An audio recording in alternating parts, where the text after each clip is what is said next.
रावण ने पूरे विश्व पर दिग्विजय कर ली, सारे बड़े बड़े पराक्रमियों को हरा दिया। अरे विश्व की बात तो छोड़िए, स्वर्ग लोक पर भी दिग्विजय कर ली थी। कुबेर आदि सब रावण के यहां हाथ जोड़ करके खड़े रहते थे। तब रावण अपने मंत्रियों से कहता है, पूरे विश्व में, तीनों लोकों में अब मुझसे ज्यादा प्रतापी कोई बचा नहीं है।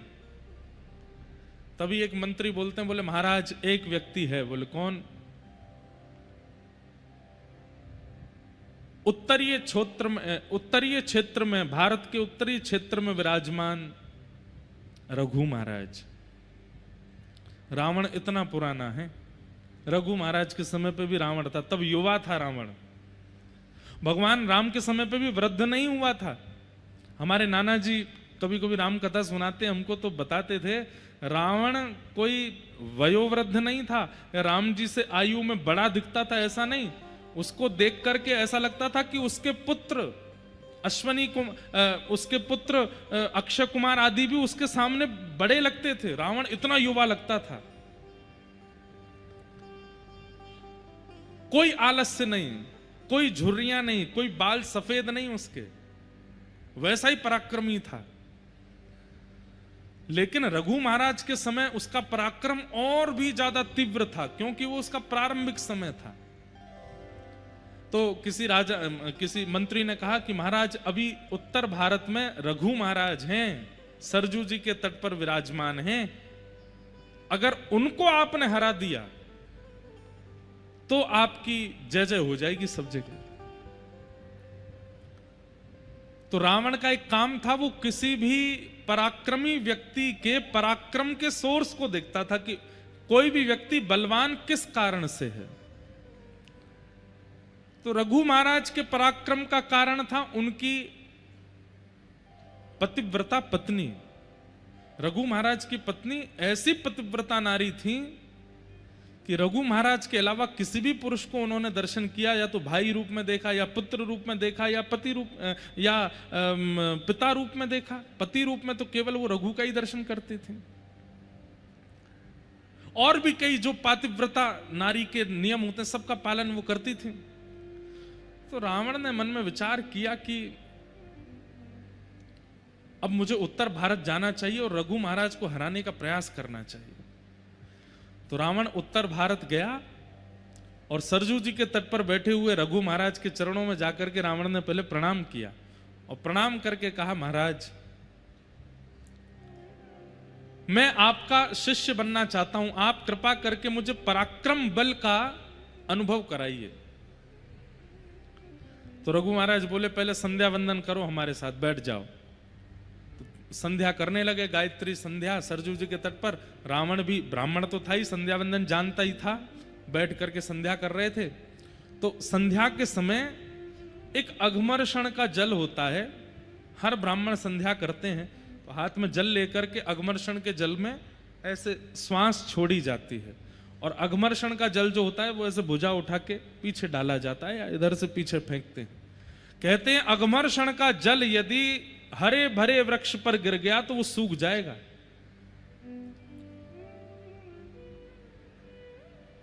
रघु महाराज जब अघमर्षण का जल हाथ में लेकर के बैठे थे, तभी उनके चिंतन में आया कि दक्षिण भारत में कोई एक गरीब ब्राह्मण है, उसके पास एक गैया है और उसके गाय के ऊपर एक शेर ने आक्रमण कर दिया है, और वो ब्राह्मण विचलित होकर के गुहार कर रहा है, प्रार्थना कर रहा है, मेरी गैया को बचा लो, मेरी गैया को बचा लो, मेरे भोजन का कारण केवल ये गाय है, इसकी रक्षा कर लो। लेकिन कोई भी रक्षा नहीं कर पा रहा था। तब उस ब्राह्मण ने दक्षिण भारत में बैठे बैठे मन में विचार किया कि अगर रघु महाराज यहां होते तो मेरी गाय की रक्षा करते।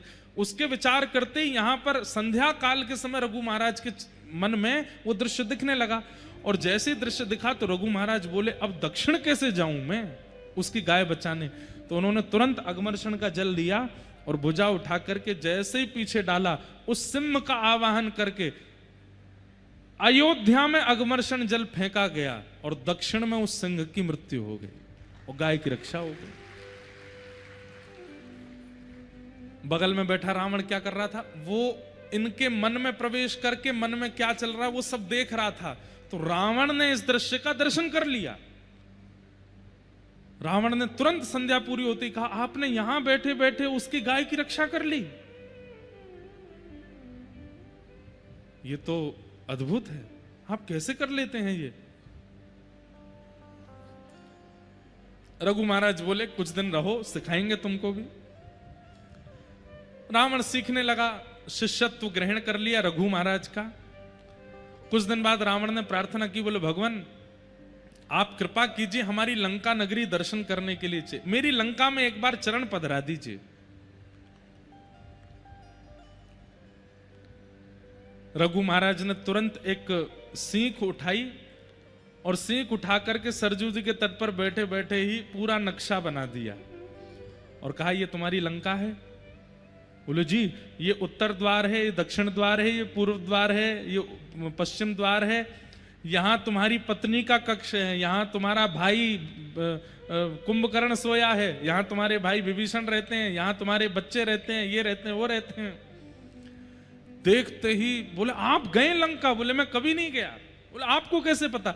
ये तक बता दिया कहां कौन सा वृक्ष है और उस वृक्ष में कैसे पुष्प लगे हैं, कैसे फल लगे हैं। अयोध्या में बैठे बैठे रघु महाराज ने पूरी लंका दिखा दी रावण को।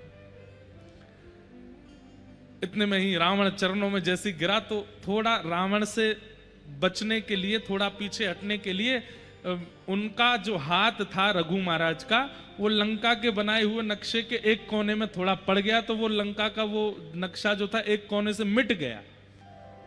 तो रघु महाराज बोले, राम राम राम राम, ये तो अनर्थ हो गया। तो रावण बोला, क्या हो गया? बोले, ये गलती से हमारा हाथ पड़ गया, इतना हिस्सा तुम्हारी लंका का समुद्र में डूब गया होगा। रावण बोला, आप क्या बात कर रहे? बोले जाके देख लो। रावण जब गया तो उतना हिस्सा टूट के समुद्र में डूब गया था। रावण ने कहा, भैया ये सामान्य नहीं है, मैं कितना भी इनके चरणों में रह लूं, ऐसी विद्या तो मैं प्राप्त कर ही नहीं पाऊंगा। अगर मैं ऐसी विद्या प्राप्त नहीं कर सकता तो ऐसे विद्या वाले को रहने भी नहीं दूंगा पृथ्वी पर। अब रघु महाराज से मुझे सीखना नहीं है, इनको नष्ट करना है, क्योंकि मुझसे पराक्रमी ज्यादा है और मैं ऐसा पराक्रम कभी नहीं सीख पाऊंगा। बहुत दिन बाद हमको ये कथा याद आई है, ध्यान से सुनना। तो रावण ने क्या किया? बोले, अब इन जैसा तो मैं नहीं बन पाऊंगा, तो इन्हीं को नष्ट कर दूं। और कैसे नष्ट करूंगा? बोले, इनको नष्ट करने का एक ही उपाय है, इनके पत्नी का पातिव्रत धर्म नष्ट हो। और वो कैसे होगा? तो एक दिन रघु महाराज कहीं दूर देश गए हुए थे। रावण ने मन में विचार किया, आज मैं रघु महाराज का रूप धारण करके जाऊंगा और इनकी पत्नी का पातिव्रत नष्ट कर दूंगा। रावण रघु महाराज का रूप बना करके अयोध्या में घुस गया। सब लोगों को लगा कि रघु महाराज जी हैं, सब प्रणाम करने लगे, सब वंदन करने लगे।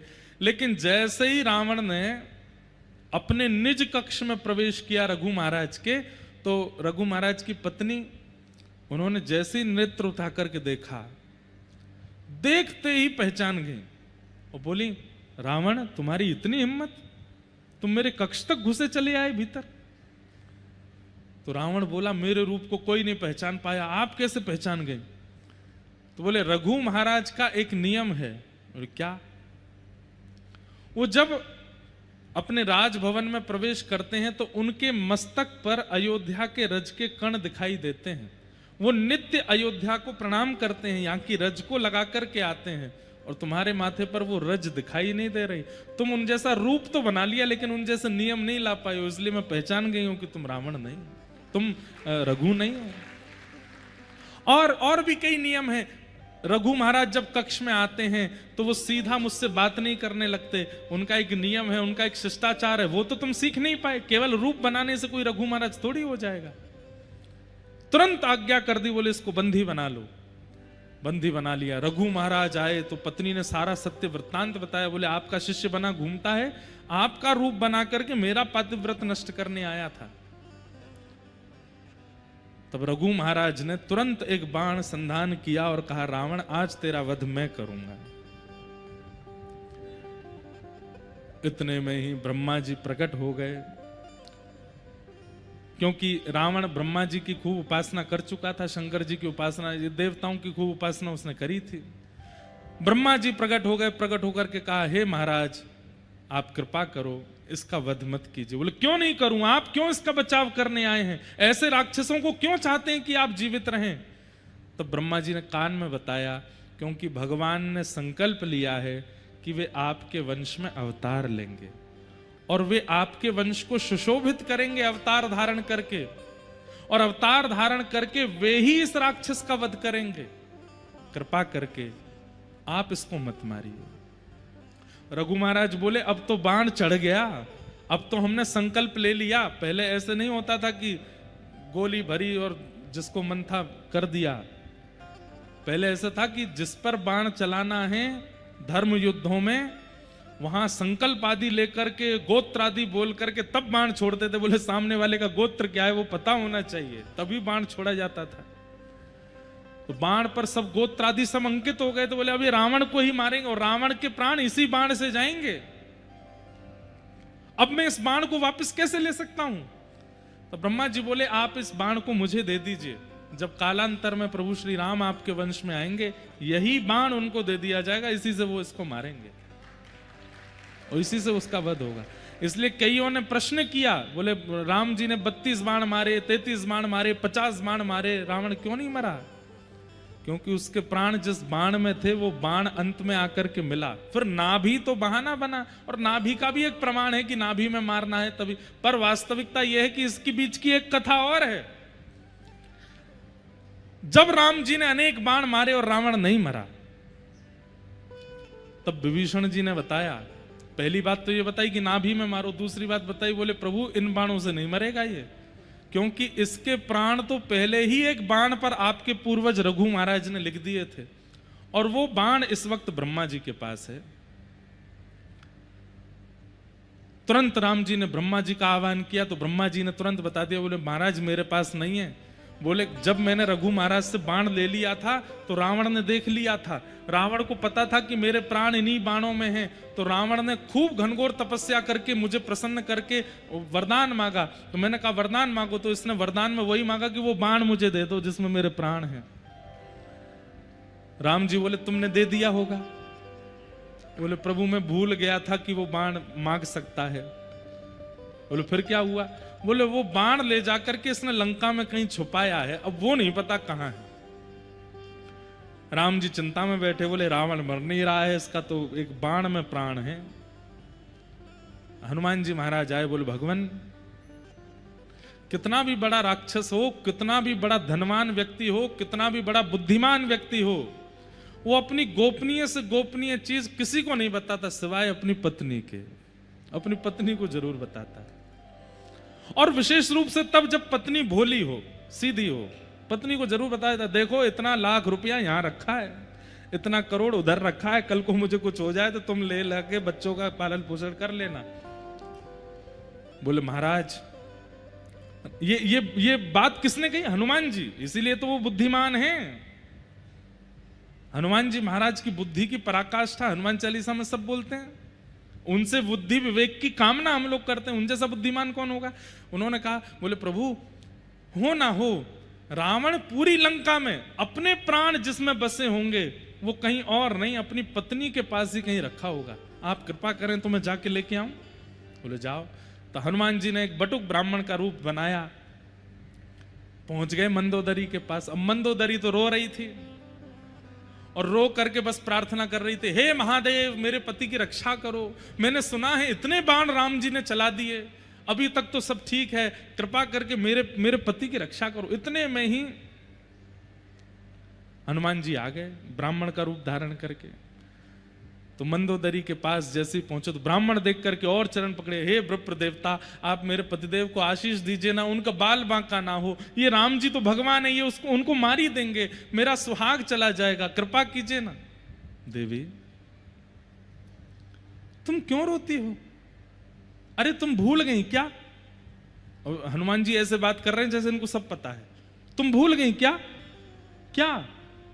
अरे एक बाण है जिसमें रावण के प्राण बसते हैं, और वो बाण यहीं लंका में ही उसने छुपा रखा, जब तक वो बाण नहीं मिलेगा तब तक राम जी इसको कैसे मार देंगे? अब ये तो हो गई थी हजारों साल पुरानी बात। मंदोदरी बोले अरे हाँ वो बाण तो मेरे ही भवन में रखा है,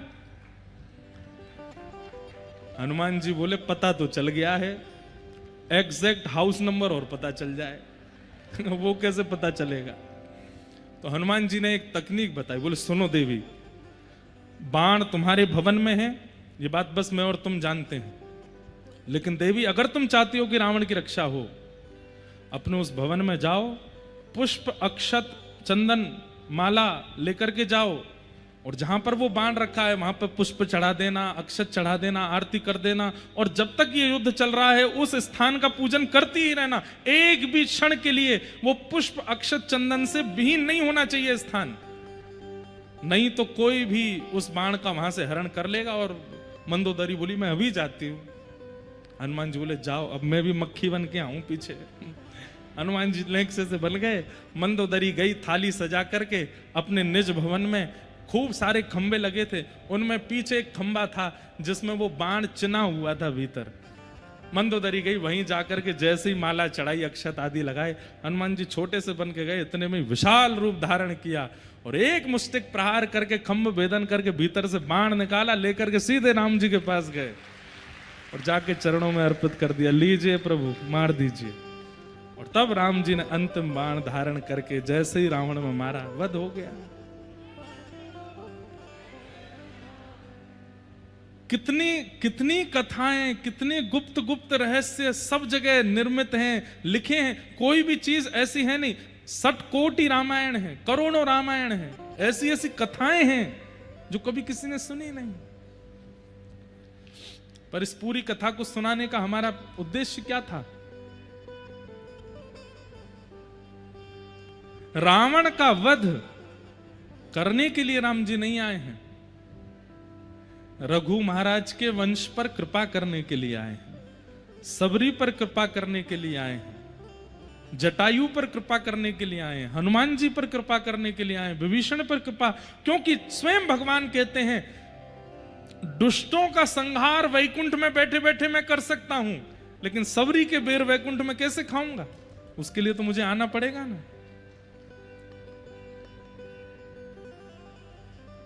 भाई, किसी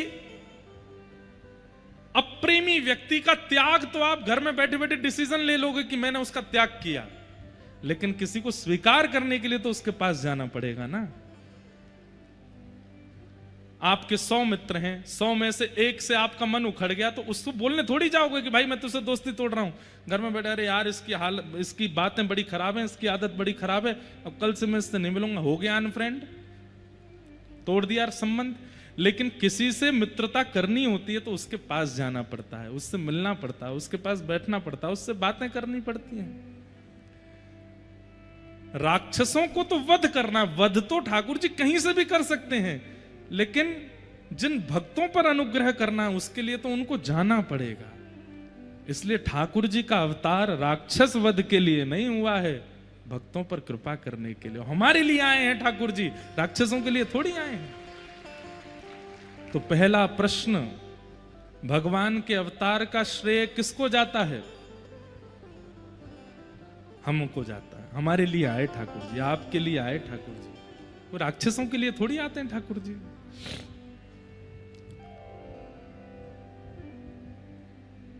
भक्तों के लिए आते हैं। ठाकुर जी को वैष्णव बहुत प्रिय लगते हैं, भक्त बहुत प्रिय लगते हैं। उनको भजने वाले जो भी हैं उनसे ठाकुर जी का बहुत स्नेह है, बहुत प्रेम है।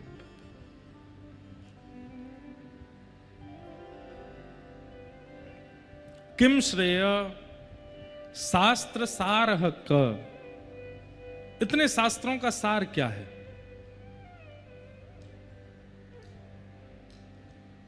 सार श्रीमद् भागवत है। हमारे हिंदू वैदिक सनातन धर्म में अनेक शास्त्र हैं, पर अगर सार की बात करेंगे तो सार क्या है? श्रीमद् भागवत सार है। आप भागवत जी की कथा सुन रहे हैं तो आपने चारों वेदों के सूत्र भी सुन लिए, आपने मीमांसाओं की बातें भी सुन ली, आपने उपनिषद भी सुन लिए, आपने अन्य पुराण भी सुन लिए, आपने राम कथा भी सुन, सबका सार है भागवत जी में। 18,000 श्लोकों में सब कुछ समाहित कर दिया है वेद व्यास जी महाराज ने। इसलिए भागवत जी का श्रवण संपूर्ण वेद वेदांत उपनिषदों का श्रवण है।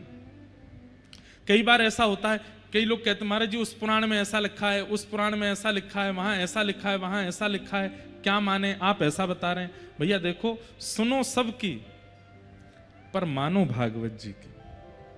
श्रीमद् भागवत अंतिम रचना है व्यास जी की। इसका मतलब क्या है? सबका सार यहां पर समाहित कर दिया है वेद व्यास जी महाराज ने।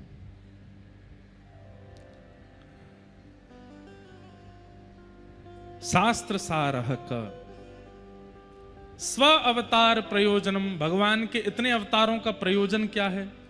कभी मछली बन के आते हैं, कभी कछुआ बन के आते हैं, कभी नृसिंह बन के आते हैं, कभी बराह बन के आते हैं, कभी परशुराम बन के आते हैं। सीधी बात है, ठाकुर जी नर बन के आ सकते हैं तो बार बार रूप क्यों बदलते हैं? रूप बदलने का कारण क्या है? उत्तर भगवान देते हैं, ये यथा मां प्रपद्यन्ते तांस्तथैव भजाम्यहम्। जो मुझे जैसे भजता है मैं वैसे ही उसके सामने प्रकट होता हूं। देवताओं ने पर्वत धस रहा है मंथन करते समय, वो धसे ना, इसलिए समुद्र के अंदर कोई ऐसा सपोर्ट आना चाहिए जिससे ये पर्वत उठ जाए।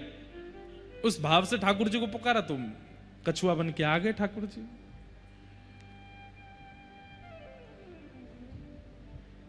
हिरण्यकश्यप के द्वारा किए गए उत्पीड़ना को देखकर के भगवान सिन्न बन रहे थे, लेकिन प्रहलाद की कोमलता को देखकर के भगवान नर बन रहे थे। इसलिए दोनों के लिए ठाकुर जी आए। अपने भक्त पर उत्पीड़ना करने वाले उस हिरण्यकश्यप को सिन्न की तरह मारना चाहते हैं और प्रहलाद को नर की तरह प्रेम करना चाहते हैं, इसलिए नरसिंह बन करके आ गए। ठाकुर जी का एक एग्जैक्ट रूप नहीं है, जो जैसा। एक सिलपिल्ले भगवान की कथा आती है। कौन से भगवान? क्या नाम है? जोर से बोलो। सिलपिल्ले। सिलपिल्ले भगवान कैसे हैं? एक तो राजा की पुत्री और एक व्यापारी की पुत्री, दोनों मित्र थीं, आपस में सखी थीं एक दूसरे की। तो जो व्यापारी था उसके यहां पर एक संत आए थे, चातुर्मास किया। चातुर्मास में शालिग्राम भगवान की सेवा करते थे। तो जब शालिग्राम भगवान की सेवा होती तो राजा की पुत्री और व्यापारी की पुत्री दोनों बैठ करके देखती थी। 4 महीने बाद जब चातुर्मास पूरा हुआ, 2.5 महीने बाद जब जाने लगे तो दोनों रोने लगी, बोले हमें भी भगवान चाहिए और यही वाले चाहिए जिनको आप स्नान कराते हो। तो संत ने कहा ये तो नहीं देंगे, हम दूसरे भगवान देते हैं। तो दोनों को शालिग्राम भगवान जैसे पत्थर दे दिए, राजकन्या को भी और उस सामान्य कन्या को भी। बढ़िया इत्र वगैरह लगा के, चंदन पोटा लगा के दे दिए, बोले यही तुम्हारे भगवान है। अब तो दोनों बड़ी प्रसन्न उनके संगी रहती हैं, दिन रात उन्हीं की सेवा करती। ध्यान से सुनिएगा। भाव के वश में है भगवान, भाव के वश में है भगवान। भाव नहीं तो हर मंदिर में, भाव नहीं तो हर मंदिर में दीखत बस पाषाण। भाव होए तो जित देखूं तित प्रगट होए भगवान। भाव के वश में है भगवान। लिख लीजिएगा, सबसे बड़ी प्राण प्रतिष्ठा क्या है ठाकुर जी की? भाव। आपने 3 दिन का अनुष्ठान कराया, ब्राह्मणों को बुलाया, चावल में ठाकुर जी डुबा के रखे, घी में ठाकुर जी डुबा के रखे, आंख पे पट्टी बांध के रखी। कई जगह वो वीडियो वायरल होती है, शीशा टूट गया पट्टी खोलते ही, ओह प्राण आ गए ठाकुर जी में। प्राण तो भाव से आते हैं। भाव नहीं है तो आपके लिए वो ठाकुर जी केवल पाषाण हैं, और भाव है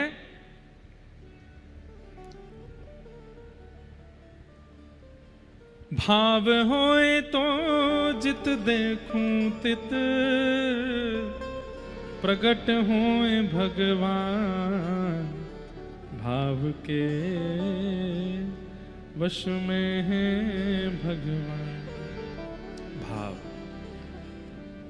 अब दोनों कन्याओं को सामान्य पत्थर दे दिया, वो उन्हीं पत्थर में ही अपने परमात्मा को देखती हैं। संत तो चले गए और दोनों लाली पत्थर वाले भगवान की सेवा करती हैं। जो व्यापारी की कन्या थी, एक बार ऐसा हुआ कि व्यापारी का एक छोटा भाई था, भाइयों में आपस में बनती नहीं थी, तो छोटे भाई ने छल पूर्वक कुछ गुंडों के द्वारा बड़े भैया के यहां चोरी करवा दी और सारा सामान चोरी हो गया। अब चोर सब कुछ तो चुरा ले गए, संग में उस सिलपिल्ले भगवान और ले गए। अब प्रातःकाल होते ही बड़ा भाई गुस्सा करने लगा, बोले मुझे पता है ये मेरे छोटे भाई ने ही करवाया है, लेकिन छोटा भाई पंचायत बुला ली, बोले मैं क्यों करूंगा ऐसा, मैंने कुछ भी नहीं किया है, आदि आदि सब बात करने लगा। पंचों ने भी कहा भैया ऐसे तुम किसी पे आरोप नहीं लगा सकते, माना कि तुम दोनों की बनती नहीं है, लेकिन इसका मतलब ये थोड़ी तुम्हारे घर कुछ भी होगा तो तुम छोटे भाई पर इल्जाम लगाओगे। यहां व्यापारी बड़ा दुखी था, लेकिन उसकी बेटी रो रही थी अलग ही। व्यापारी बोला सब शांत हो गए, 5-6 दिन हो गए, तू क्यों रो रही है? मेरे सिलपिल्ले भगवान चले गए, चोरों से कहो धन भले ही ले जाए, मेरे सिलपिल्ले भगवान देते। तो व्यापारी बोला तू भी बड़ी विचित्र है, यहां पूरा घर लुट गया पिता का, तू वो पत्थर के लिए रो रही है? और मुझे पता है वो तेरे चाचा ने ही करवाई है चोरी, जा संपत्ति तो वो देगा नहीं, सब चोरी कर लिया, पंचों के सामने ये भी दिखा दिया कि उसने चोरी करवाई नहीं, कम से कम अपने भगवान में इतनी निष्ठा है तो लिया जाके। तो वो छोटी कन्या अपने चाचा के पास गई, उनके दूसरे घर पर, और कहा चाचा जी आप सारा धन रख लीजिए, हमारे घर की सारी सामग्री रख लीजिए, पर उस सारी सामग्री में मेरे छोटे से सिलपिल्ले भगवान हैं वो दे दीजिए। चाचा बोले मैंने सबके सामने बिल्कुल प्रमाणित कर दिया है कि मैंने चोरी नहीं की, और तुम आकर के मेरे ऊपर इल्जाम लगा रहे हो। देखो चाचा जी हमें पता है सब सामान आपके पास ही है, आप सब रख लो ना, बस मेरे भगवान दे दो। तो चाचा व्यंग में बोले बड़ी सेवा करी तूने भगवान की, और तुझे ऐसा लगता है कि सब मेरे घर में, तो अब यहीं खड़े खड़े पुकार ले, इतने साल तो तूने सेवा करी, अगर तेरे परमात्मा तेरी सेवा से प्रसन्न होंगे खुद बाहर आ जाएंगे, बुला ले यहीं से। और क्या नाम है तेरे भगवान का? बोले सिलपिल्ले भगवान। नाम सुन के चाचा जोर जोर से हंसने लगा, बोले ये कोई नाम है भगवान का? गरुड़ध्वज भगवान होते हैं, सुदर्शन चक्रधारी भगवान होते हैं, मुरलीधर भगवान होते हैं, सिलपिल्ले भगवान? चल बुला ले यहीं से, अगर होंगे तो आ जाएंगे। दोनों भुजा उठा ली, नेत्रों से अश्रुपात करने लगी कन्या, हे मेरे प्राणनाथ सिलपिल्ले नाथ, यदि मैंने आपकी भाव से सेवा की हो, यदि मैंने आपकी नियम से सेवा की हो, आपकी सेवा में कभी भी आपके प्रति पत्थर बुद्धि ना रखी हो, पाषाण बुद्धि ना रखी हो, हमेशा आपको परमात्मा मान करके भजा हो, तो हे नाथ आप आकर के मेरे हृदय से लग जाइए। इतने में ही चाचा के घर के द्वार खुले और भीतर से सिलपिल्ले भगवान अपने आप आकाश मार्ग से आए और आकर के उसके कंठ से लग गए। दो काम हो गए, एक तो ठाकुर जी वापस आ गए और पूरे नगर के आगे साबित हो गया कि चोरी चाचा ने करी है। तो ठाकुर जी चाचा के हैं तो सब सामान भी चाचा के हैं। यहां राजकन्या, उसके यहां भी सिलपिल्ले भगवान थे, दोनों सखी थी। राजकन्या का दूसरे राजा के पुत्र से ब्याह हुआ,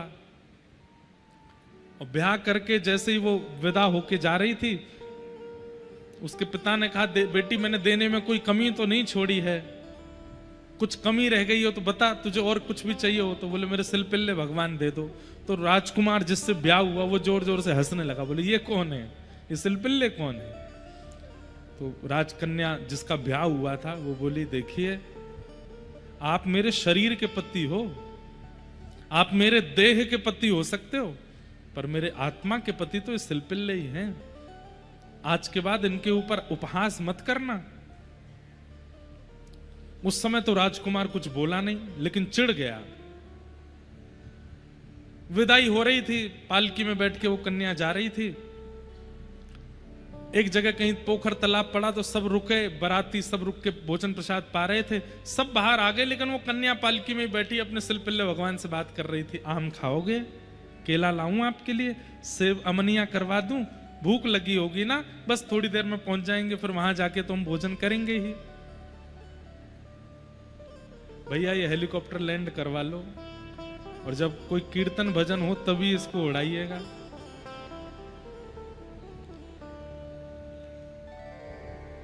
क्या बता रहा था मैं? हैं? हाँ, कुछ पा लीजिए।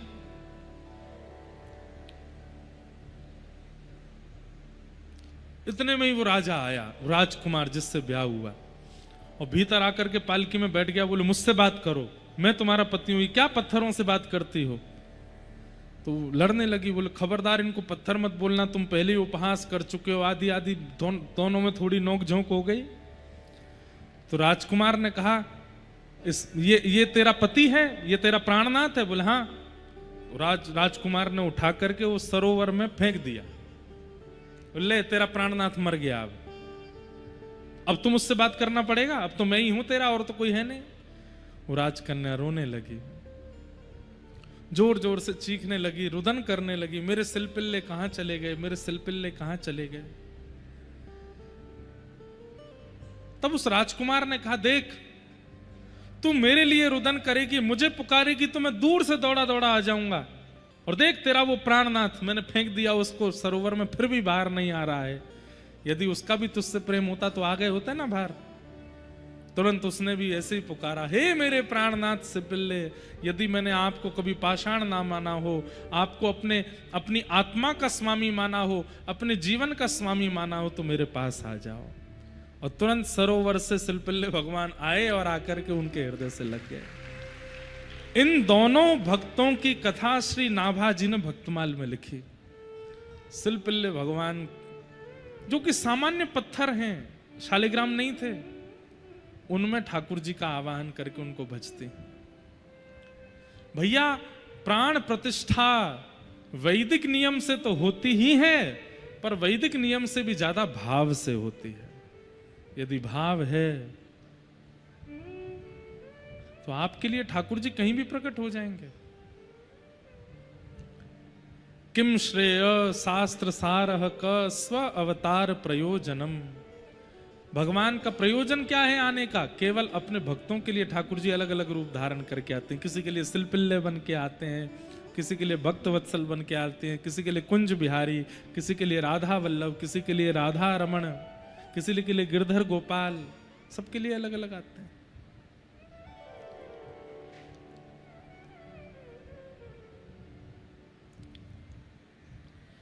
इस प्रकार 6 प्रश्न किए। किम कर्म, भगवान का कर्म क्या है? ठाकुर जी क्या करते हैं आकर के? धर्म संस्थापनार्थाय संभवामि युगे युगे। धर्म की स्थापना। आप किसी भी विषय पर प्रश्न नहीं उठा सकते हैं। कई लोग प्रश्न करते हैं, ठाकुर जी ने ऐसा क्यों किया, ठाकुर जी ने ये क्यों किया, ठाकुर जी ने ये क्यों किया, ठाकुर जी ऐसा कैसे कर सकते हैं। और अधिकतर कृष्णावतार में प्रश्न उठता है रासलीला पर, और रामावतार में प्रश्न उठता है सीता जी के त्याग पर। सुनिएगा, एक दक्षिण में राजा थे, उनकी पुत्री थी, उसका नाम था वेदमती। क्या नाम था? वेदमती ने तपस्या की, और तपस्या के पीछे उद्देश्य क्या था? जैसे भगवान लक्ष्मीपति हैं, वैसे मुझको भी पत्नी रूप में स्वीकार करें। मैं भगवान की पत्नी बनना चाहती हूं, इसलिए उसने तप किया वेदमती ने। तो वेदमती की तपस्या चल रही थी, तपस्या पूर्ण होने ही वाली थी, उसी समय रावण आ गया। और रावण ने आकर के जैसे ही वेदमती की तपस्या को नष्ट करना चाहा, केश पकड़े, वेदमती ने तुरंत एक तलवार से अपने केश काट दिए। केश रावण के हाथ में रह गए और वो वेदमती अग्नि में प्रवेश कर गई। भगवान ने वेदमती से कहा कि देखो तुम्हारी तपस्या पूर्ण होने ही वाली थी, अंतिम क्षण में रावण आ गया और एक प्रकार से तपस्या तुम्हारी पूर्ण हो ही गई, लेकिन अब तुम सदेह तो हो नहीं, मैं कैसे तुम्हारा पति बन के आऊं? तो वेदमती बोली आप ही आज्ञा करिए, कैसे आएंगे? तब भगवान ने संरचना की। कैसी? बोले कि मैं त्रेता में राम बन के आऊंगा और तब सीता जी मेरे साथ वनवास के लिए जाएंगी, तो इनके सामने जब मैं दुष्टों का संहार करूंगा तो ये इतनी करुणामयी है कि ये देख ही नहीं पाएंगी। ये इतनी करुणामयी है कि ये दुष्टों का संहार करने ही नहीं देंगी। इसके लिए ये अग्नि में प्रवेश कर जाएंगी और अग्नि से तुम ही सीता जी का रूप धारण करके मेरे पास आ जाना। तुम्हारे दो कारण हो जाएंगे। क्या? पहला कारण कि तुम्हारी तपस्या थी कि मुझे पति रूप में चाहती हो, तो तुम सीता बन करके आ जाओगी जब अग्नि से, तो वनवास के समय और रावण के यहां जाने का जो क्रम है उसमें तुम मेरी पत्नी सीता बन जाना, तुम्हारी अभिलाषा पूरी हो जाएगी। और दूसरा काम तुम्हारा, तुम्हारी तपस्या भंग की थी रावण ने, तुम रावण के यहां जाकर के हमारी पूरी सेना के द्वारा उसकी पूरी लंका को भंग कराओगे, तुम्हारा बदला भी हो जाएगा पूरा। बोले ठीक है। वेदमती ही सीता जी की छाया बन करके आई, लेकिन अब क्या हुआ? रावण के यहां से सीता जी को वापस ले जाने के बाद राम जी, अब जब भी सीता जी सामने आती तो नीचे नजर करके बात करते हैं। क्यों? एक पत्नी व्रती है और पत्नी तो अग्नि में है और ये तो वेदमती है। तो वेदमती को बड़ा कष्ट होता, बोले आप मेरी ओर देखते नहीं, मेरे से बात करते नहीं। देवी हम एक पत्नी व्रत हैं, भले ही तुम सीता जी के रूप में हो लेकिन वास्तविक सीता जी तो अग्नि में है ना, तुम तो वेदमती हो। इस वजह से वो सीता जी फिर गई हैं और जाकर के वाल्मीकि ऋषि के आश्रम पर रहती हैं। वहां पर लवकुश का प्रादुर्भाव और फिर उनका अग्नि में प्रवेश, उनका अग्नि में प्रवेश नहीं है, वो वेदमती का अग्नि में प्रवेश है। सीता जी तो फिर पुनः राम जी के साथ निरंतर निवास करती हैं और आज तक अयोध्या में राम जी के बगल में बैठी हैं। सीता जी ने कभी त्याग नहीं किया। फिर वेदमती जो नाराज हो गई ठाकुर जी से, बोले आपने मेरा संकल्प पूर्ण कर दिया लेकिन केवल नाम की पत्नी थी मैं, मुझे आपने वास्तविक स्वीकार तो किया नहीं। तब भगवान ने कहा ठीक है, दक्षिण भारत में एक राजा के यहां तुम पद्मावती बन करके आओगी और तुमको पति रूप में मैं वेंकटेश तिरुपति बन करके आऊंगा और तब तुमसे विवाह करूंगा। और फिर वही श्री राम तिरुपति बन करके आए, वेंकटेश बन करके आए और उन्होंने पद्मावती को स्वीकार किया। इसलिए स्कंद पुराण में लिखा है कि ये राम जी ही तिरुपति बन करके आए, वेंकटेश भगवान बन के आए। साक्षात नारायण यदि पृथ्वी पर कहीं हैं तो वो सप्तगिरी पर्वत पर वेंकटाधिपति श्री तिरुपति बालाजी साक्षात नारायण हैं। स्कंद पुराण में कहते हैं कि अगर आपने वेंकटेश भगवान को देख लिया तो राम जी को देखने का जो फल त्रेता में मिल रहा था वही फल कलयुग में तिरुपति जी को देखने से मिलता है, वही फल। वो साक्षात राम जी। भगवान की एक भी क्रिया पर आप प्रश्न नहीं उठा सकते, ठाकुर जी ने ये क्यों किया, वो क्यों किया, ऐसे क्यों कर दिया। प्रत्येक क्रिया और प्रत्येक लीला शिक्षात्मक है भगवान की, किसी में भी संशय नहीं कर सकते। कोई भी वेद विरुद्ध और धर्म विरुद्ध क्रिया ठाकुर जी ने नहीं की, नहीं की, नहीं की।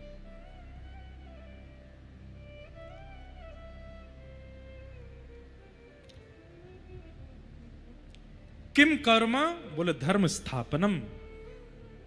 के अवतारश्च, भगवान के अवतार कितने? बोले असंख्य अवतारा यशंख्य, असंख्य अवतार हैं भगवान के, कोई गणना नहीं।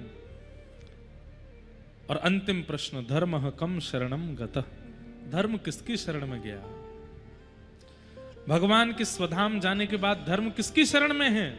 हम सबकी शरण में है। हम धर्म की रक्षा करेंगे तो धर्म हमारी रक्षा करेगा। धर्मो रक्षति रक्षितः। इन 6 प्रश्नों के उत्तर दिए और अब यहां से सूत जी महाराज कहना प्रारंभ करते हैं। पहले तो अपने गुरु को प्रणाम किया। यम प्रव्रजन्तमनुपेतमपेत कृत्यम द्वैपायनो विरह कातरया जुहाव पुत्रेति तन्मयतया तर्वोभिनेदु तम सर्वभूत हृदयम अभिमानतोऽस्मि।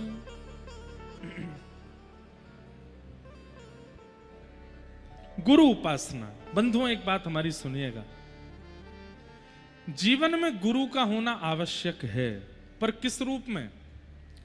केवल दीक्षा ले ली, उसके बाद गुरु जी जाओ कहीं भी, हमारी तो दीक्षा हो गई, बस हो गए, तिलक लगा रहे हैं, नाम जप कर रहे हैं, हो गया काम? नहीं।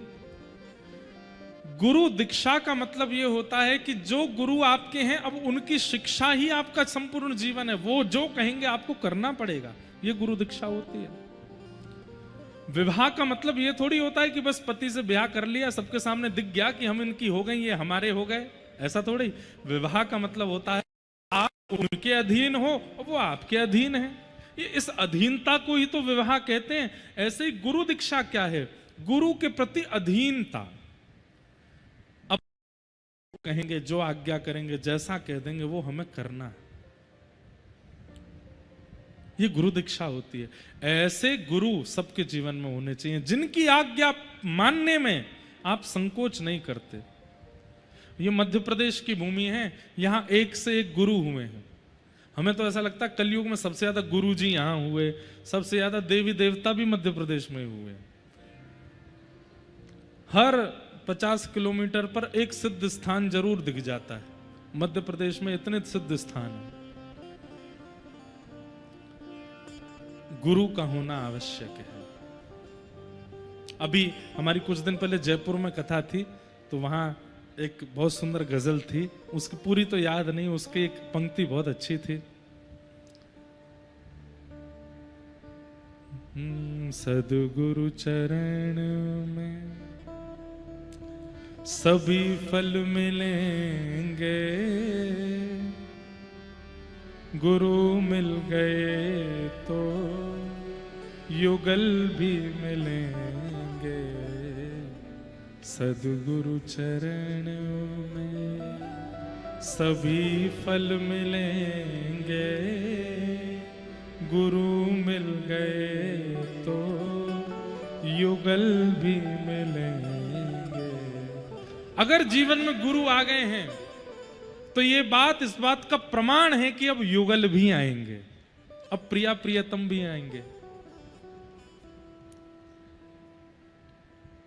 एक और पंक्ति मेरे जीव पर है, पर निकल नहीं रही है, बहुत सुंदर पंक्ति।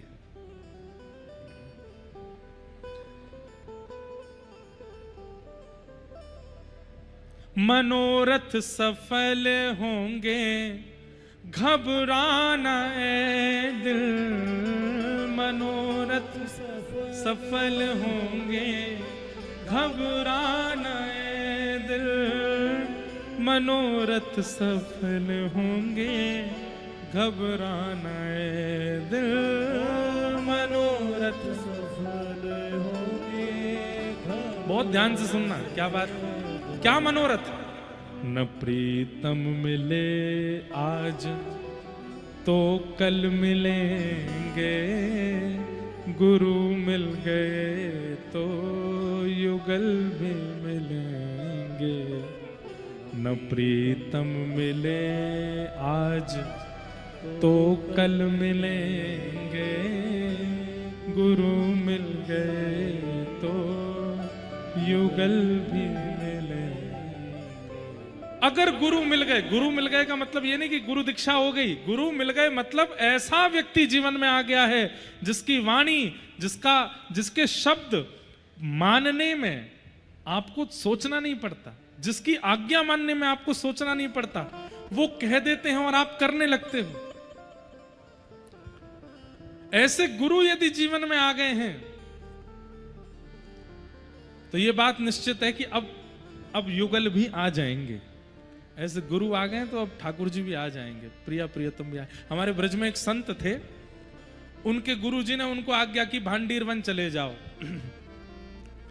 गुरु दीक्षा हुई और दीक्षा के तुरंत बाद गुरु जी ने आज्ञा कर दी, बोले भांडीर वन चले जाओ। बोले भांडीर वन जाके क्या करें? बोले जब तक युगल प्रकट ना हो जाए तब तक भजन करते रहो। सोचिए, दीक्षा देते ही आज्ञा कर दी है गुरुदेव ने कि जाओ, जाकर के भांडीर वन में जब तक ठाकुर जी प्रकट ना हो जाए तब तक भजन करते रहो। चले गए भांडीर वन में जाकर के भजन किया। 5 साल 10 साल बीत गए भजन करते करते करते करते। 10 साल बाद दोनों प्रिया प्रियतम प्रकट हो गए। किशोरी जी प्रकट हो गई, ठाकुर जी प्रकट हो गए और दोनों ने प्रकट होकर के दर्शन दिए। अब देखना कैसी कैसी गुरु निष्ठा। ठाकुर जी जैसे प्रकट हो गए तो प्रकट होते ही ठाकुर जी को प्रणाम किया, दंडवत किया। किशोरी जी ने दर्शन दिए, ठाकुर जी ने दर्शन दिए। दर्शन देने के बाद में अब ठाकुर जी भक्त को देख रहे हैं, भक्त ठाकुर जी को देख रहा है। किशोरी जी बोली, भैया हम आ गए हैं, बहुत देर हो गई, 45 मिनट हो गए, कुछ तो बोलो। बोले गुरु जी ने केवल इतना ही कहा था कि ठाकुर जी आ जाएं तब तक भजन करो, उसके आगे बोलना क्या ये गुरु जी ने नहीं बताया। बोले अभी मैं जाता हूं, गुरु जी से पूछ के आता हूं कि क्या बोलना है। दौड़ करके गए वृंदावन। जटा जूट बढ़ गई थी, दाढ़ी इतनी बढ़ गई थी, गुरु जी नहीं पहचान पाए कि चेला है। गुरु जी ने प्रणाम किया गुरु जी को, सत्य घटना है।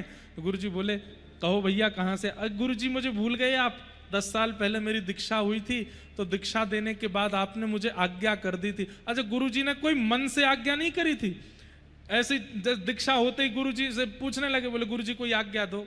तो चलते फिरते गुरु जी ने कही तब तक भजन करो जब तक प्रिया प्रियतम नहीं मिलते, ऐसे ही बोल दिया। बोले आपने मुझे आज्ञा दी थी जब तक प्रिया प्रियतम नहीं मिले तब तक भजन करो। भांडीर वन में जाके मैंने खूब भजन किया, नाथ प्रिया प्रियतम मिल गए।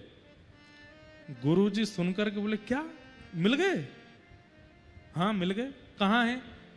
कुटिया में बैठे हैं भांडीर वन में। बैठे हैं मतलब? बोले प्रकट होकर के बोले वरदान मांगो। अब गुरु जी आपने तो केवल इतना कहा था प्रिया प्रीतम मिल जाए तब तक भजन करना, वरदान क्या मांगना है ये पूछ